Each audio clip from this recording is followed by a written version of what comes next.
am directed by the members of our family to bring you warm greetings in the mighty name of God. We are seeking your permission to finalize the love and relationship between our son and our priceless daughter. Having carefully observed the couple, we are satisfied that the affection and love between them is deep, genuine, and God ordained. I love your body. Your smile, they make me crazy. In the name of the Father, and of the Son, and of the Holy Spirit. Kiss me, oh baby. Love me, my lady.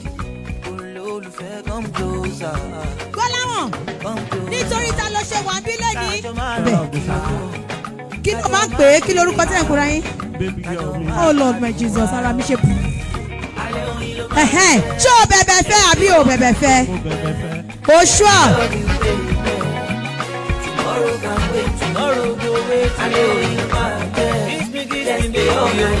Mọ́mí ò yẹ múvèlì yẹn bá mi fi dé. Bá mi fi cover ojú ẹ̀. Ilé ọkọ tí ń yá náà nìyẹn. Ó yá dá mi ṣe báyìí fún dádì àti mọ́mí. Mọ́mí ẹ lè jókòó.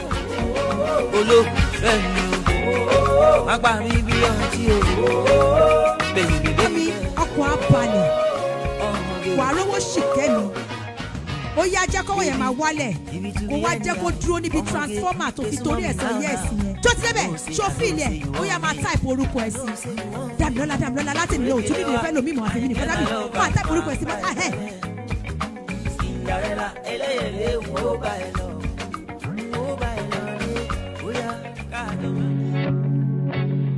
Looking at tiny houses and picket fences. We've been here before. We are not unusual, than you see.